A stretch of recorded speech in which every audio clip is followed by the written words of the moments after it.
Acum, spune-ne dacă ai găsit-o, dacă ai conectat-o, dacă ai Da, cerut este acceptul să lucrezi cu ea și pentru ea, cum o percepi, da.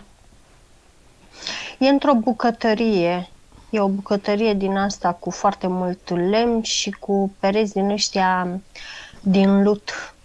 Are un cuptor înăuntru din ăsta, cum ar fi de ăsta de... cuptor de ăsta de cozonaci, cum avea bunica pe vremuri, decât că e incorporat Sobă. Sau în ce? în bucătăria asta, că n-are sobă. Ăsta e cuptorul. Și coace mere, coace pâine și bea ceai. Bea ceai combinat de plante de gălbenele, de soc și de tei.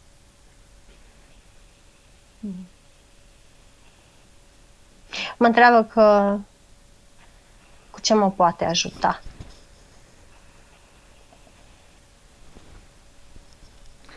Arată partea ei fizică din aici și acum și spune că ea te-a chemat să stați de vorbă, că vrea să-i transmită părții fizice, mentale, niște informații pe care o interesează pentru a se ajuta de ele.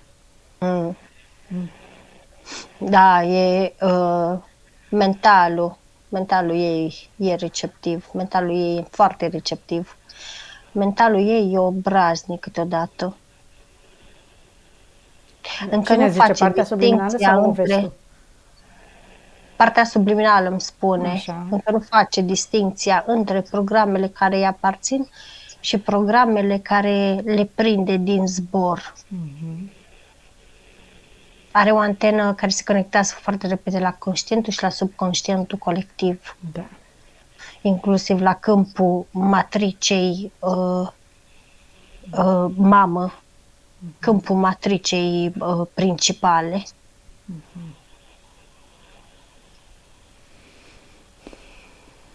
Se identifică cu foarte multe programe și caută scuze pentru foarte multe lucruri, mentalul ei.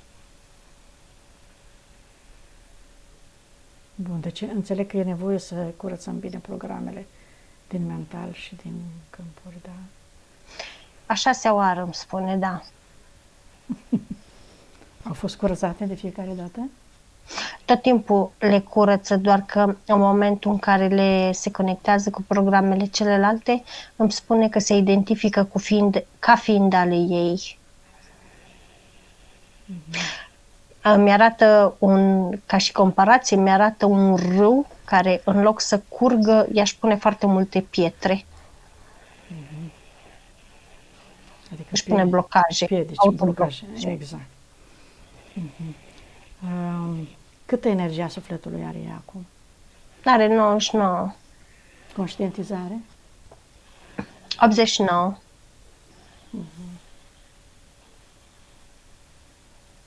Ea conștientizează foarte bine, îmi spune, doar că nu vrea să facă diferența. Ea informația o deține. Doar, o deține și e conștientă de ea, spune spiritul ei, doar că nu vrea să o împartă. Ea crede că dacă un gând i-a venit, gândul acela nu e venit întâmplător, spune ea cu mentalul ei. E prea analitică, da. În fizic, Da. aici trebuie să dea drumul mai departe. E al meu, îmi aparține, ea întotdeauna primește răspunsul. Dacă ți aparține, stai și lucrează pe el, acceptă-l, integrează-l, după care eliberează-l. Dacă nu ți aparține, dă drumul mai departe, nu te identifica cu el. Și ea le reține pe toate, zici. Ea crede că toate care îi vin sunt ale ei. Și trebuie să le analizeze și să le... Corect. Întoarcă pe toate părțile, exact. Așa.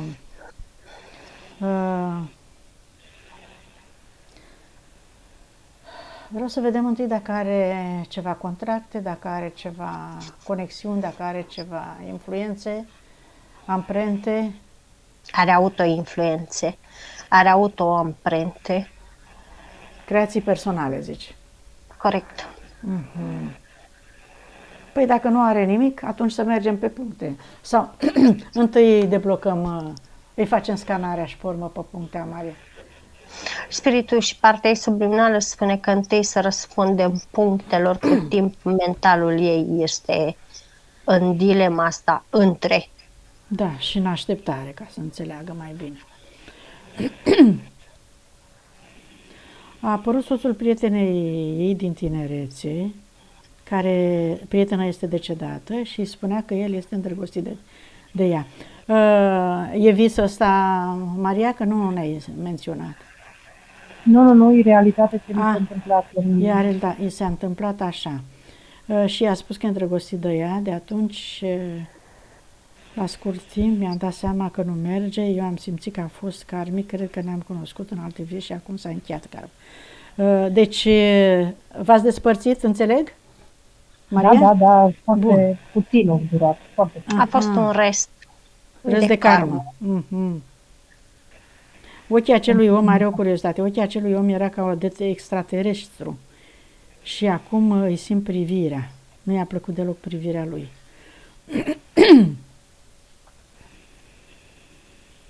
Înțeleg că nu. Nu vine niciun răspuns Nu-ți la vine nicio chestia asta. informație. Bun.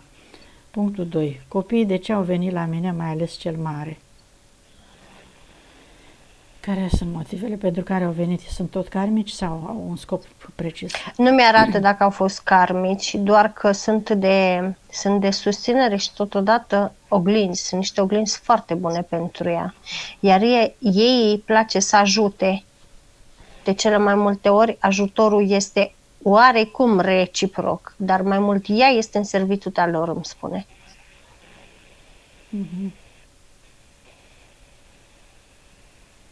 Bun. 3. Surorile sunt karmice, mai ales cea mare. Simt că mă urmărește, de fapt. Nu ne înțelegem deloc. Au fost karmice. Neînțelegerea este doar un program în mintea ei, atât. Tocmai de aceea ei îi place să servească. Ea a fost foarte serviabilă. Din copilărie a crezut că dacă servește cu umilință și fără să se opună pe toată lumea, va fi plăcută, va fi îndrăgită și va fi apreciată. Bun. Trebuie să învețe să-și pună limite, spune spiritul ei. În a ajuta, da. În tot. În tot. Nepoata, asemănătoare izbitoare cu băiatul meu cel mic, fizic, comportamental, este o legătură foarte strânsă. Eu când o privesc, mi se pare că o cunosc de undeva. Ce are la picioare? Se îndreaptă așa cum zic medicii? Deci are o problemă la picioare, înțeleg? Se îndreaptă. Iar legătura este normală pentru că este intrat în câmpul transgenerațional. Nu are o legătură doar cu băiatul cel mic, are o legătură aproape cu tot câmpul transgenerațional, dacă mă întreb pe mine. Dacă întrebi, a fost încarnată în strămoșii ei? Ce răspuns primești? În ultimii 5 generații, să zic? Nu-mi dă nimic la chestia asta. Oricum e bruiată de câmpul mamei și al tatălui. Punctul 5. I s-a furat o sumă mare de bani în Ungaria. A fost Plată karmică. Și a achitat, s-a echilibrat, da? La capitolul ăsta zici?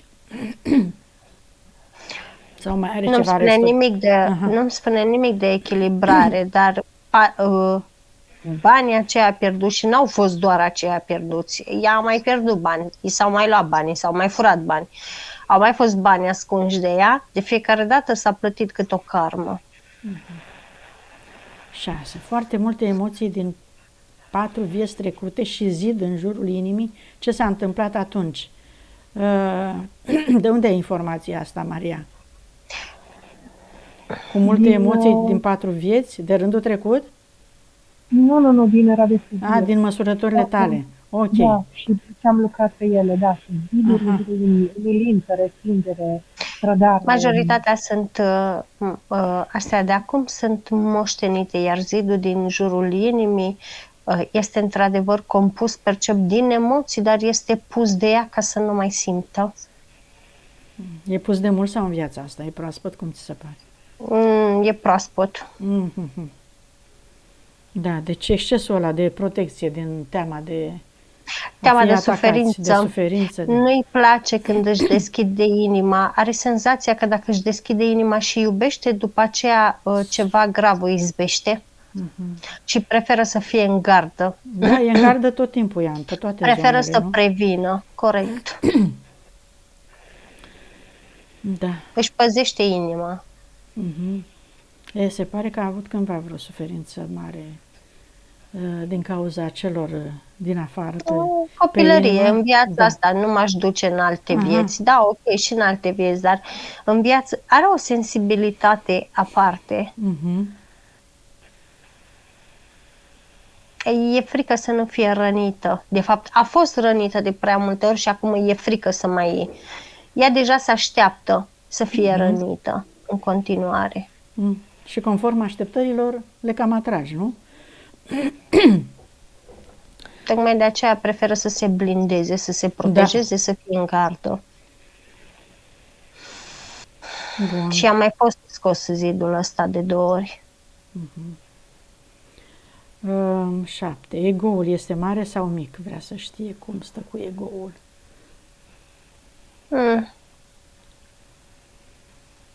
E puternic, nu l-aș încadra nici la mare, nici la mic. E puternic doar. Dar e puternic în mod tacit. El simte puternic. E puternic în interiorul ei, dar nu este puternic cum ar fi de așteptat față de alții. Să demonstreze ambiția celorlalți. E puternic și asta o afectează doar pe ea. Lucru care iar nu e convenabil pentru ea. O să le reglăm. 8. Contracte când a botezat și cununat. Astea s-au destructurat. Dacă mai inclusiv. sunt. Dacă a omis ceva, dacă s-a scăpat ceva, cred că vrea să știe. Așa, eficiența lucrului ei radiestezic pentru copii și pentru ea. 86%. Bun. Deci să ai încredere în tine. Și are momente când mai scade, are momente când mai crește. Dar momentele în care îi crește sunt momentele în care ea este foarte sigură pe ea și e detașată de rezultat. În momentul când lucrează și se așteaptă la un rezultat precis, atunci văd că îi scade eficiența. Ba, mai mult de atât, câteodată am perceput și că aș zice puțin că îi se face rău. Bun. Și dacă nu îi se face rău, se ceartă cu cineva, ceva intervine.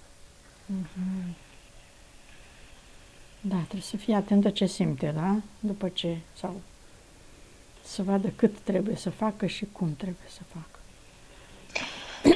Trebuie să lucreze, să pună energia în mișcare și să se detașeze de rezultat. Să nu lucreze cu scopul de a obține. Cu scopul de a obține un anumit lucru. Să dea frâu liber corpului. Da. Vederea de aproape s-a declanșat când a divorțat. Cu cât timp în urmă, Maria? 10, 11 ani. 10 ani.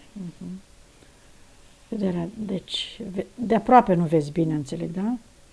Da. E ceva acolo? Energetic nu-i mai percep nicio problemă. A avut niște implanturi, spune spiritul ei. Dar în continuare este, ca și emoție principală care o blochează, este frica de a se atașa de oameni și neîncrederea în oameni. Bun, când curățăm îi scoatem și asta. Oricum are o chestie, parcă nu-i place să... Cum să spun, pe o parte nu prea îi plac oamenii, îi place să fie mai mult singuratică în ultimul timp. Se relaxează mai mult când e singură. Da, a suferit, se pare, a suferit mult din cauza oamenilor, de asta e și așa. De asta e și barează așa, pe orice subiect, cred. A suferit mai mult din cauza familiei, spune spiritul ei. Familia a fost un bun declanșator al majorității emoțiilor ei. A fost un bun profesor familia pentru ea. I-a arătat greșelile în sensul ăsta, nu? Ca să înțeleagă.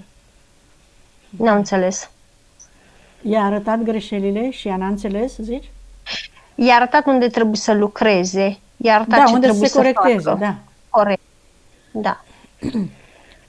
Bun. Simte că a terminat misiunea în Spania pe care le-a avut de făcut, cât este benefic să rămână acolo. S-a tot întrerupt. Simte că a terminat misiunea În acum? Spania, unde stă acum. Cât este benefic să rămână acolo sau să plece? În afară Nu de și-a nepoatea terminat. ei, zice că nu, nimic nu mai ține. Așa? Nu și-a terminat misiunea. Asta este o ambiție. Este modul ei inconștient de a se reîntoarce în zona de confort. Nu este o misiune faptul că este acolo. Este un mod de a învăța și este un mod de a evolua. Primește mai multe provocări acolo de care are nevoie, înțeleg. Decât să stea aici în liniște, nu? Nu că primește mai multe provocări, că provocări a avut și în partea cealaltă, spune spiritul ei, doar că în partea cealaltă este un fel de zonă de confort. Este ca și când ceva o trage către zona de confort. Iar pentru asta spiritul ei îi spune că îi dă beneficitate și este benefic ambele 50-50. O face să, în felul ăsta, îi dă dreptul la alegere.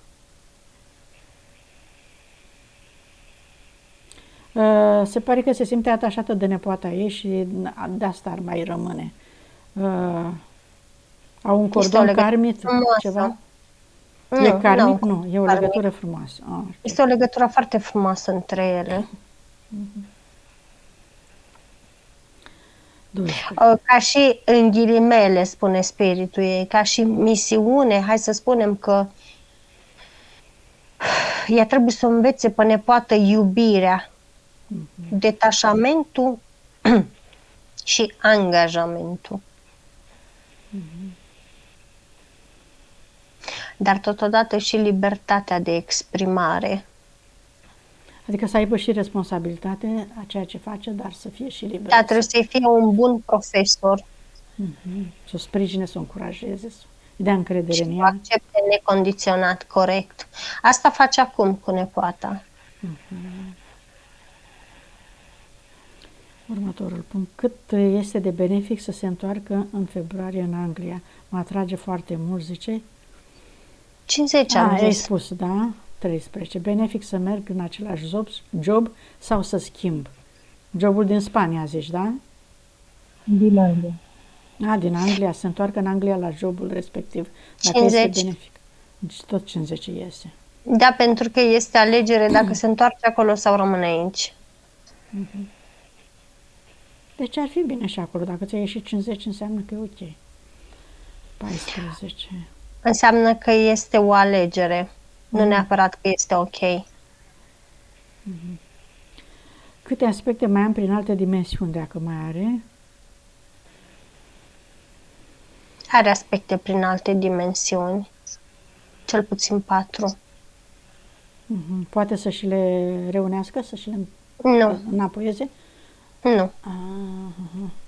A ales să experimenteze? Așa trebuie să experimenteze. Din ce dimensiune vine spiritul ei?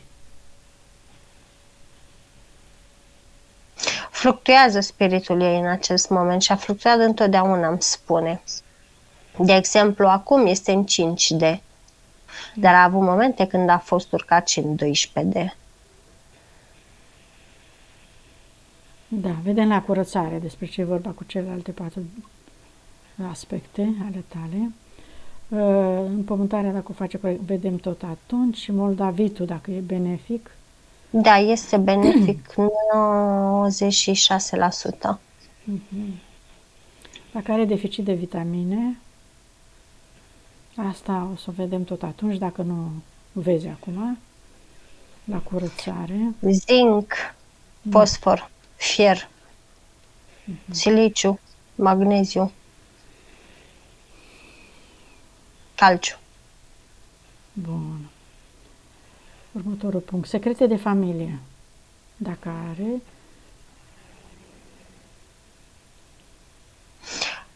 Aruncate în cârca ei, niciunul spune spiritul ei. Vedem atunci la transgenerațional. A avut un colier și inele ce păreau floarea vieții. M-a simțit foarte rău. De ce? Inele și coliere care semănau cu floarea vieții. S-a întrerupt, dar le-a pus într-un moment greșit. A avut un colier și inele ce păreau floarea vieții și s-a simțit foarte rău. De ce? Am spus, le-a pus într-un moment greșit. Nu este benefic să purtăm tot timpul bijuterii, indiferent de natura lor, ca și cristale. Nu ne este benefic să le purtăm tot timpul, pentru că purtând bijuterii, indiferent de aliajul din care este făcut, purtând cristale, indiferent de natura lor, câteodată trebuie să le mai și îndepărtăm ca fluxul nostru energetic să poată să-și facă rulajul. Se întrerupe energia când purtăm inele, cercei, brățări? Câteodată, nu neapărat că se întrerupe, câteodată se întrerupe, câteodată se oferă un boom energetic. Oferă un boom energetic sau câteodată îl scade, depinde. De exemplu, mi-arată când ea și-a pus respectivele bijuterii, era momentul în care energia corpului ei își făcea rulajul de încărcare al corpului. Iar în momentul în care a pus bijuteriile respective, e ca și când până bijuteriile respective intra în rezonanță cu ea, care câteodată poate dura câteva minute, câteodată poate dura chiar și o oră, 2, 3, i s-a întrerupt circuitul energetic, cum ar veni. Înțelegi? Și atunci percep că e ca și când, cum să spun, parcă cineva te strânge puțin de gât. Corect. Da, o stare de leșin.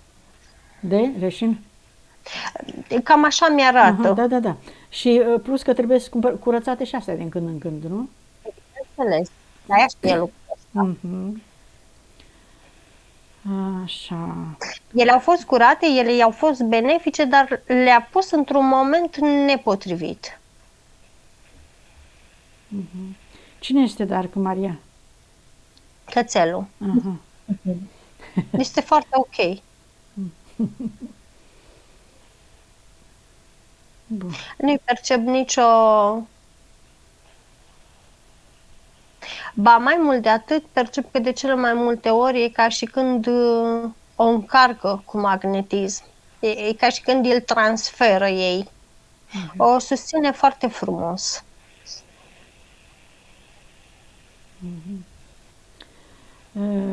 ADN-ul, câte catene are și ce poți să-i spui despre ADN-ul ei?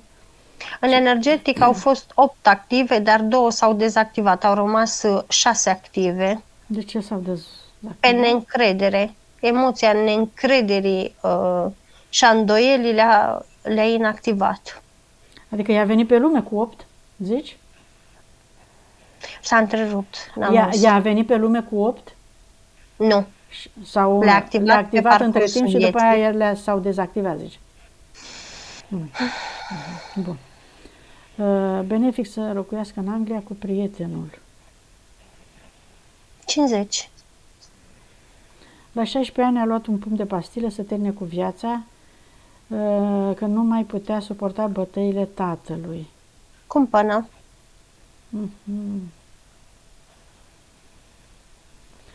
Ce mișcă la spate pe partea dreaptă? Energie. De data asta este energie care nu știe să o gestioneze. În momentul când simte că îi mișcă, se sperie și o inactivează. O parte este și mai bine că nu este pregătită să o activeze mai mult de atât. Nu are atât de multă încredere în ea încât să știe să gestioneze energia asta, boom-ul ăsta energetic la capacitate mai maximă. Dacă, uite, aici mai are o întrebare. Care este puterea ei de manifestare? În acest moment, 53%. Dar fluctuează. A avut o ridicată și la 86%, dar în momentul ăla percep foarte multă încredere în ea. În abilitățile ei, în puterea ei interioară. Dar fluctuează. Are foarte puține momente în care ea are încredere în ea atât de mult. Beneficiile unui pahar de vin. Cum e cu vinul? E bine un pahar la masă în fiecare zi sau mai răruț sau Parțial îmi arată. în cazul ei cum e? Parțial îmi arată. Bine. Depinde foarte mult și de vin îmi arată spiritul. Dacă e natural, că vorbim de natural. Corect. Dacă e natural, e ok. Depinde și de cantitatea din pahar, iar mi arată. Și de mărimea paharului, nu? Corect. Bine. Hai. Dar dacă este un vin din comerț deja programat, mi arată, nu, beneficitatea scade. Și dacă îl curățăm?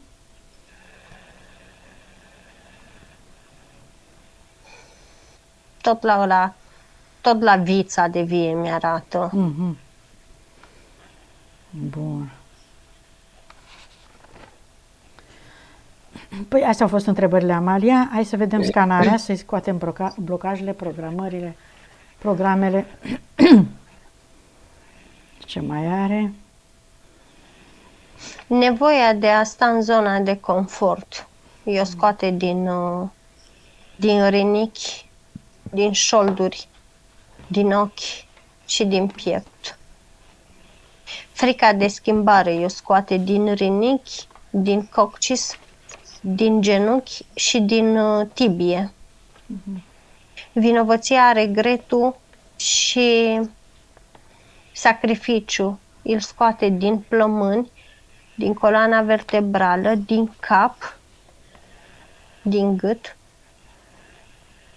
din coate și din stomac. Neputința el scoate din splină,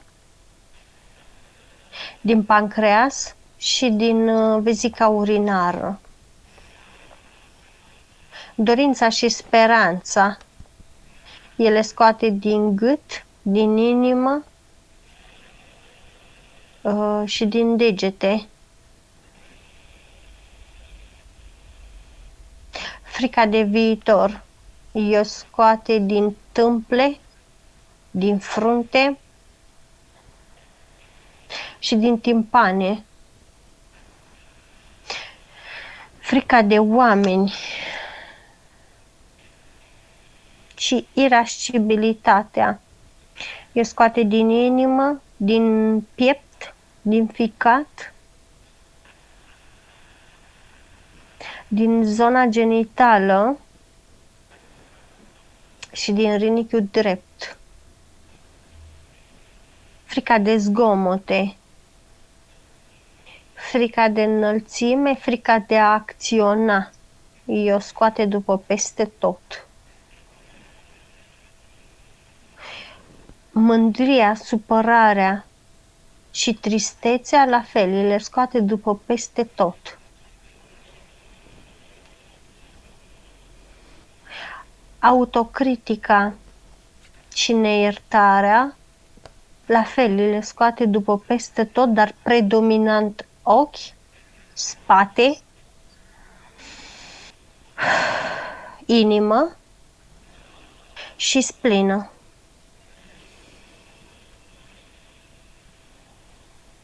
Vezi orgoliu dacă este, că am avut noi ca puncte. Nu. Dacă e reglat. E scos. Bun. Îi mai scoate o energie puțin stagnantă din chakra rădăcină, din chakra coroană și din șolduri. Asta îi provoca și amorțeală, câteodată sau mâncărime, în special când stătea în pat. O percep cu puțin disconfort.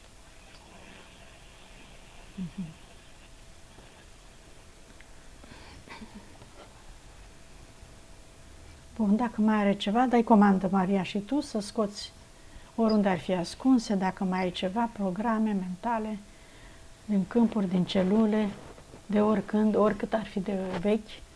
Foarte tare, trebuie răspunse să iasă. Ce mai percep în spatele ei ca și când s-au emis anumite energii către ea, dar le-a barat câmpul ei, ca și când pe unele le-a alchimizat, pe unele ca și când le-a trimis înapoi, le-a inversat. A cam simțit chestia asta. Bun.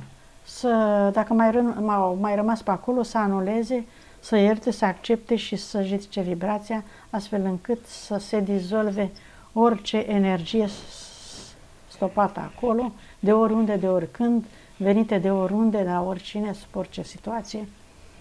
Iartă și eliberează și dizolvă toate aceste energii stocate.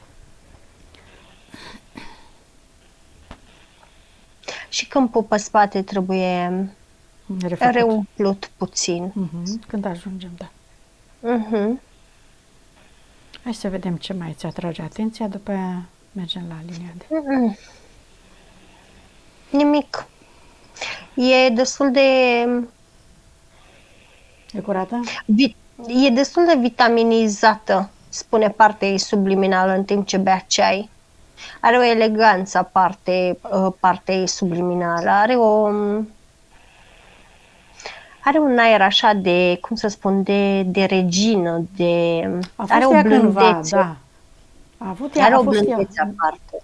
Într-o postură din asta, că are într-adevăr un comportament de mai delicat, așa, mai sensibil. E crescută. Așa, de o educație mai aleasă, ca să zic. Ce ziceam? Că tot vrea să știe dacă îi lipsește ceva, minerale, vitamine. Au fost numite mineralele respective. Altceva nu-i mai vezi. Ok, știu. Nu, dar o ajută foarte mult ceaiul ăsta pe care l-am specificat. Bun. Chiar sunt ceaiurile care le beau foarte des, care le spun. Înseamnă că ai nevoie de ele și simte corpul tău. Da. Bine. Hai să vedem dacă e conectată. Nu, dacă e curățată linia de potențial a viitorului. E una formată, dar n-aș spune că e neagră, n-aș spune că e gri, n-aș spune că e... Aș spune mai degrabă că e în formare. Maria, poți să-ți propui acum să-ți îndeplinești tot ceea ce e spre binele tău suprem și poți să-ți numești în gând tot ce-ți dorești tu să se realizeze. Acum este momentul să se contureze pe linia ta de potențial ca să se și îndeplinească. Spui cu toată convingerea ta interioară, cu toată puterea, cu încredere în tine și referitor la mutat, să se facă cum e mai bine pentru tine și la sănătatea emoțională, mentală, fizică, tot ce vrei tu și cu relațional și financiar. Uite că tot e important pentru mentalul ei. Uite, pe linia asta de potențial văd că o perioadă o să spui naveta între Anglia și Spania. Adică e ca și când nu te înduri să renunți nici colo, nu te înduri să renunți nici colo, la care spiritul tău spune că e perfect de acord cu chestia asta. Este normal. Până se va hotărâ asta, că doar nu o să facă așa. Corect. Tot timpul. Corect. Dar o perioadă percep că e un du-te vino. Bine. Continuă. Oricum, utilă se va simți și acolo, utilă se va simți și aici. Nevoie e de ea și acolo, nevoie e de ea și aici. Poți să-ți propui, Maria, acum să-ți găsești timp și disponibilitate mai mult pentru tine, să te ocupi de tine, să te privești, să te echilibrezi, să te relațional cu lumea, Așa ar fi de preferat, dar nu face chestia asta. Tot nu face? Încă nu i-a venit timpul? N-a conștientizat? Sau? Știe, dar nu poate momentan. Îi trebuie prea multă voință ca să facă chestia asta și nu este etic pentru creșterea ei să facă lucrul ăsta. Ia scoate, Maria, programul ăsta de etic al tău, înțeles greșit. Te rog, oricât de veche ar fi, oricine te-ar fi format așa, oricât de E memorie comportamentală. Hai să-i reglăm emisferele cerebrale a Maria și să-i mai dăm o comandă de curățare a tuturor programelor din câmpul ei mental, din emisferele ei, orice program de acest gen, să se diminueze, să se dizolve, să se destructureze, așa încât Maria dorește să-și pună un alt program care să o avantajeze, să-i fie bine și să aibă o relație perfectă cu ea însăși și cu cei din jur și cu întreg universul. După algoritmul ăsta să-și creeze un nou program în locul celui care tocmai s-a destructurat acum.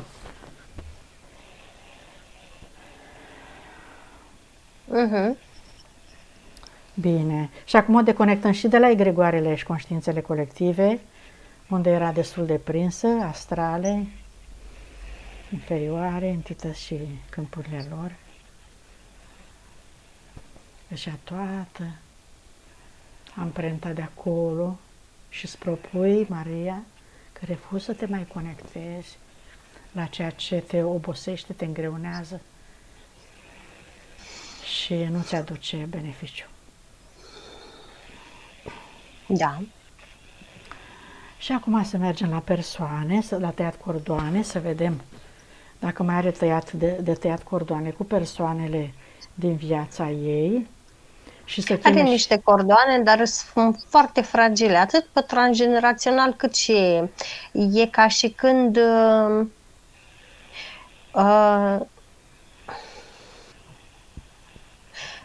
cum să mă exprim eu? Parcă e o regulă de bază la ea să curățe tot timpul cordoanele și să le taie.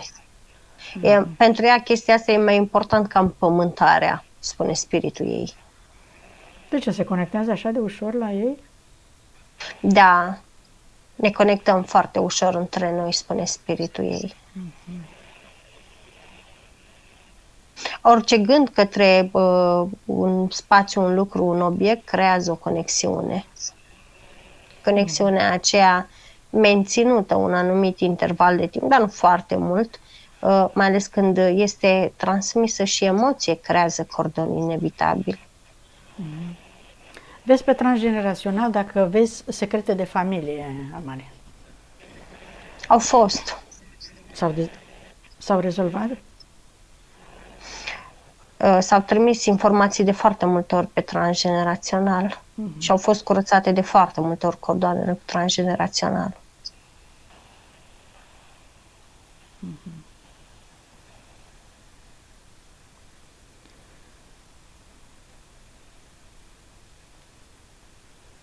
Da. Hai să vedem cu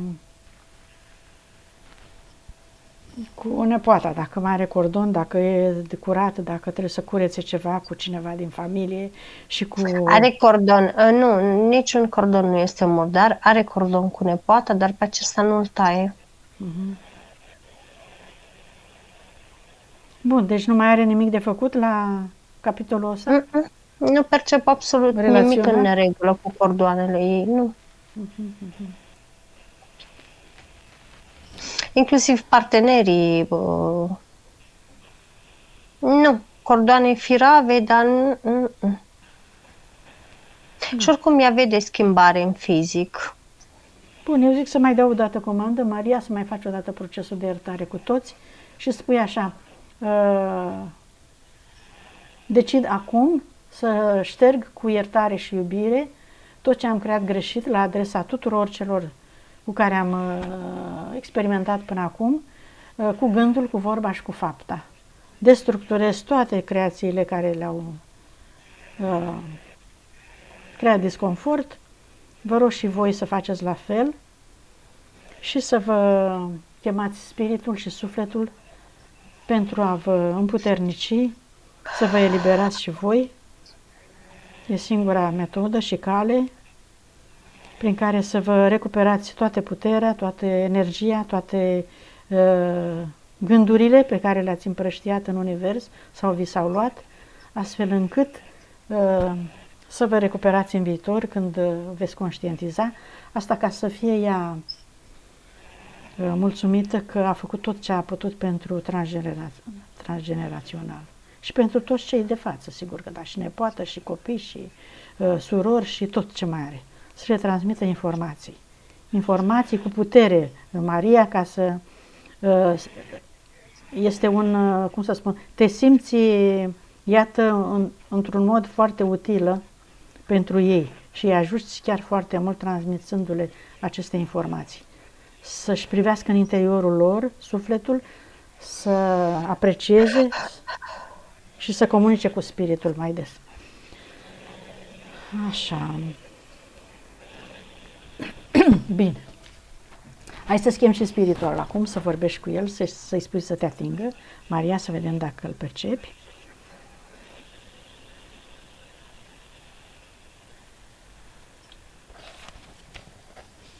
Și între timp, Amalia, să ne spui transfuzia, ce efecte a avut de la transfuzie și dacă mai sunt urme sau nu pot mai să-i fost spun absolut niciun efect pentru că nu îi le percep. Deci n-au fost, nu mai sunt oricum, chiar dacă sunt. Dar în general, dar noi am mai vorbit despre asta. Nu am mai explicat despre transfuzii, ce se întâmplă, da, cu amprentele astea. Și trebuie să și le curețe oamenii. E o parte din celălalt. Da, și trebuie curățat, trebuie acceptat, trebuie echilibrat, nu? Ca să se simtă și celălalt bine. Să ne spui, Maria, dacă percepi spiritul, dacă te-a atins. Pe mâna dreaptă? Corect. Foarte bine. Hai să vedem, face bine conexiunea cu pământul și cu sursa? Cum o vezi? E conectată deja? Da, bineînțeles. Hai, fă și acum conexiunea, Maria, în centrul tălpilor tale. Te conectezi acum cu energia pură a Pământului, cu iubire și recunoștință. Mulțumești Pământului pentru susținere, pentru tot ceea ce ne oferă, pentru hrană, magnetism, stabilitate, și te întorci în interiorul tău și te umpli cu energie. Și vreau să ne uităm la ochii ei, Amalia, dacă are nevoie de vreo frecvență, să-i activăm pentru vindecarea ochilor.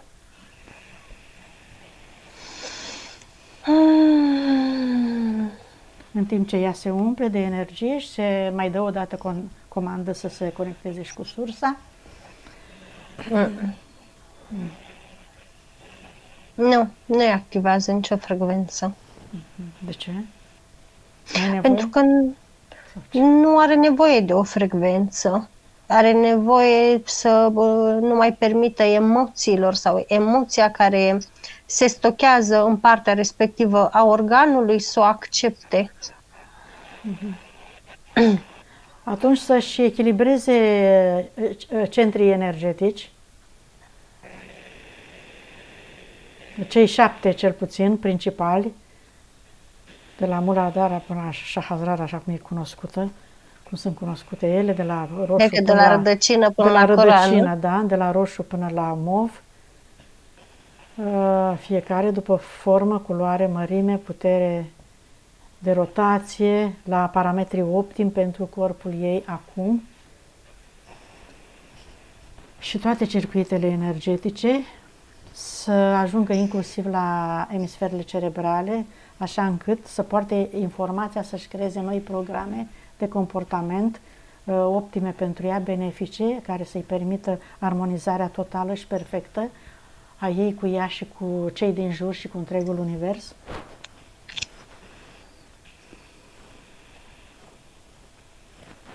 Ei, da, uite, de exemplu, meridianele le-a mai luminat puțin, erau oarecum curate, le-a mai luminat puțin. Sistemul nervos și sistemul limbic l-a echilibrat puțin. Nu foarte mult, dar l-a echilibrat puțin. Foarte bine. Asta o să-i confere mai multă claritate, e ca și când, cum să mă exprim eu? Limpezimea minții. Nu? Oarecum da, corect. Da, corect. Să lucreze radiestezic, zic eu, și pe astea, Maria. Îi recomandă spiritul asta sau nu, că nu știe cum să facă? Pe sistemul nervos, da, e acceptabil. Pe sistemul limbic este interzis să se bage. Aha. Poate să creeze Perturbări mai mari.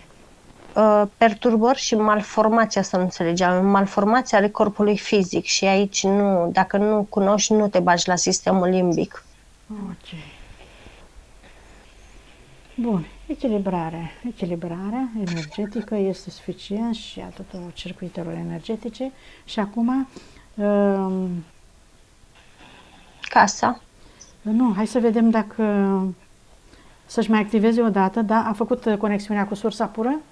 Da. A făcut, acum să vină în interiorul ei, să conștientizeze unificarea, extinderea energiei Maria în toate celulele tale, până în creștetul capului, până în brațe, până în picioare, cu activarea tuturor memoriilor și puterea inimii, că acolo îi trebuie atenție în inima ei, să aibă încredere în inima ei, că știe și poate să iubească și să se ferească de atacuri.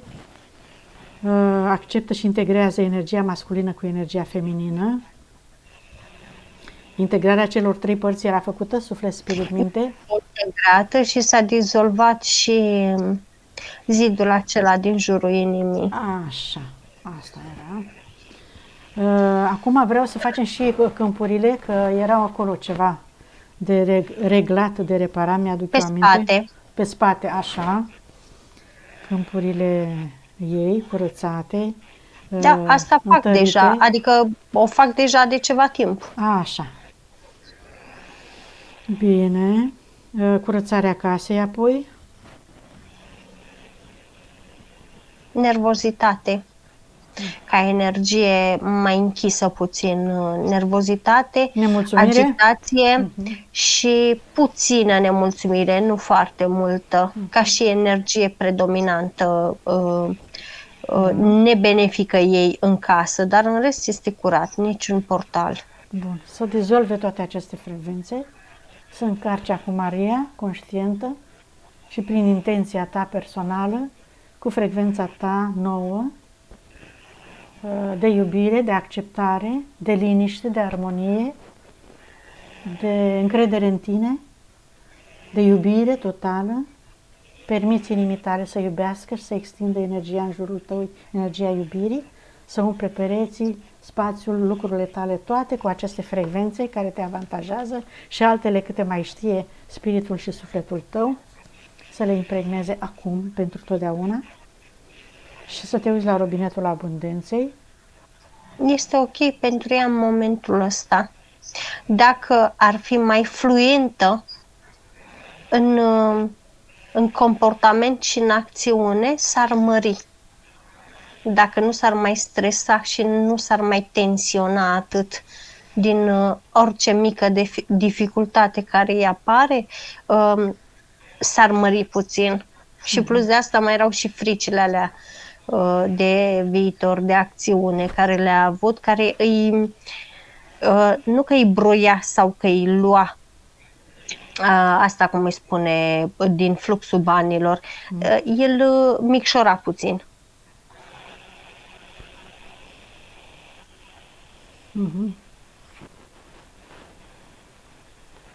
Bine, mă uitam pe puncte să vedem dacă mai are ceva, nu mai este. Dacă mai ai tu întrebări, Maria, sau nelămuriri. Da, vreau să știu spiritul meu dacă e mulțumit de mine.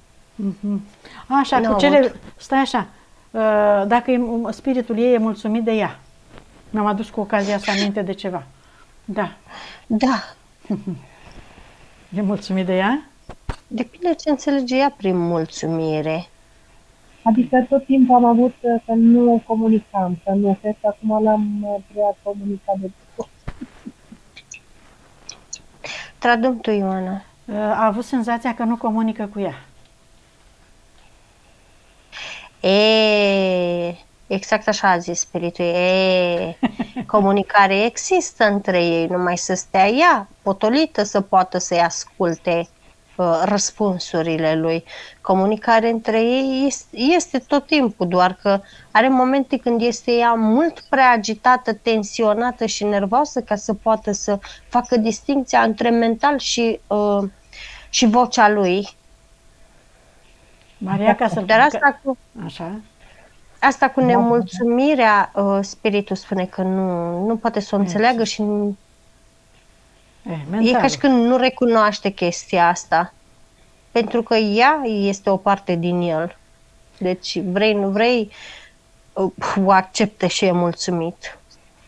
Și ca să-l percepi, Maria, după câteva respirații, îți îndrepți atenția în centrul pieptului acolo, la sufletul și inima ta, și apoi pui întrebări și stai așa liniștită, fără să te gândești la nimic și să vezi cum să simți. Asta pentru început, spune spiritul ei. Pentru că în mod normal, când discuți cu spiritul și cu ochii deschiși și în trafic dacă ești, tu pui întrebarea și știi că îți vine răspunsul de la el. Oamenii mai au îndoială că dacă nu îi răspunde spiritul, că dacă răspunde altcineva. Păi tocmai că dar acea îndoială dacă ea nu e conectată cu nimeni, dacă ea e curățată și nu mai are programe și nu mai are blocaje, nu mai vine răspuns din altă parte, așa e? Și dacă este conectată, ea trebuie să știe să facă diferența. Păi tocmai de aceea este împrietenirea e puțin mai dificilă. După aceea, relația este fluentă și înaintată. Și cu cât are mai multă încredere în ea persoana, cu atât primește mai repede răspunsul. Sau mai clar, nu? Corect. Când primesc răspunsul foarte repede, dar când mă apucă stările. Da? Asta cu iubitul. Asta știu. Am făcut pregătirea mea. Am auzit o singură chestie cu când mă apucă stările. Când mă apucă stările, spiritul ei a spus ești pe o vibrație joasă și nu... Sigur că n-ai cum să-l auzi. Dar nu mă obosesc să-ți răspund în momentul ăla. Da. Deci secretul este pentru noi toți, ca să ne perceapă și să-l percepem, să fim într-o stare de liniște, să ne inducem întâi starea de liniște, să ne intre în cap la toți, că toți avem dificultatea asta, să ne luăm puțin timp pentru noi, 5 minute, respirații câteva, atenția în centrul sufletului și punem întrebări și așteptăm răspuns sau comunicăm sau îi facem orice declarație dorim noi ca să putem să stabilim legătura cu spiritul. Eu cred că mai mult de atât nu e nevoie, Amalia, să facem, nu? E și mai simplu de atât, spune spiritul ei, dar în fine, zice, o lăsăm și așa. Pentru începători, zice. Da. Spune că îl iubesc foarte mult, Amalia. Poți să-i spui tu, Maria, că te aud. Corect. Vezi, dacă n-ai încredere în tine, uite, o dovadă, i-ai dat prima dovadă. Da, eu îi spun toată ziua. Așa, iată. Îi mulțumesc și că îl iubesc. Asta eu spun de sute de ori pe zi. Mai spune eu și acum, uite, i-a tradus-o și Amalia, dacă tu crezi că nu a auzit. Așa. Recuperare? Nu, vreau aspectele ei. Vreau să mergem să vedem ce se întâmplă cu aspectele ei. Nu ne e permis să ne apropiem, dar putem să le vedem de la distanță. Rămân în continuare în experiențe separate? Bineînțeles. E ceva ce trebuie să știe Maria, ce să o ajută? Nu, sunt aspecte care funcționează ca un întreg.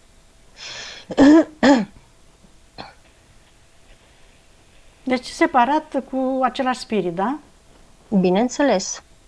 Colaborare cu același spirit cu care colaborează și Maria, da? Corect. E ceva ce trebuie să știe Maria în legătură cu aspectele astea? Nu-mi dă nimic. Nu-mi dă nimic.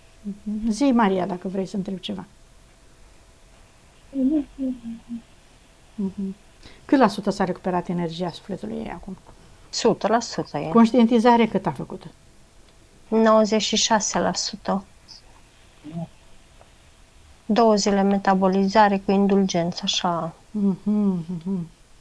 Cum te simți, Maria? E vreo schimbare? Ai perceput vreo schimbare de la începutul sesiunii la acum? spate. La spate? Da, la toate am simțit, mai ales în partea dreaptă, pentru că la mine când începe în partea dreaptă, câteodată coboară pe șol și vine în partea în față și pe urmă iară merge. Și am fost foarte atentă să văd chestia asta. Așa. Să știi că nu se aude de la Maria Ioana. Las că traduc eu, n-are, nu știu, cred că n-are ăsta, căștile puse. Deci s-a reglat energia mișcătoare, vrei să zici, Maria? Da. Asta a zis Maria, că s-a reglat energia mișcătoare și te simți bine, te simți altfel, ai o altă stare față de cum erai la început? Da, mă simt foarte, foarte bine, foarte bine. Adică, simt așa că am dat niște haine murdare jos și am făcut un duș extrem nouă. Bun, deci ai dat niște greutăți jos și ai făcut un duș de ușurare, ca să zicem. Ai schimbat niște programe, spune spiritul ei, da. Păi astea erau grele, astea erau grele, da, asta se vedea de la început. Astea o îngreuneau pe ea, dar nu percepea și nu realiza că trebuie să scoată. Să continui să permiți corpului tău, Maria, să se schimbe treptat în ritmul în care corpul acceptă și poate, și sufletul și spiritul, să schimbe programele astea până când le schimbă pe toate, cu unele noi pe care o să simți că până la urmă se vor schimba în totalitate, dar nu grăbit, toate ușurel. Bun, dacă mai ai întrebări, Maria? Nu. Acceptul de publicare? Da. Mulțumim. Amalia, mai ai ceva de spus? Nu. Bine.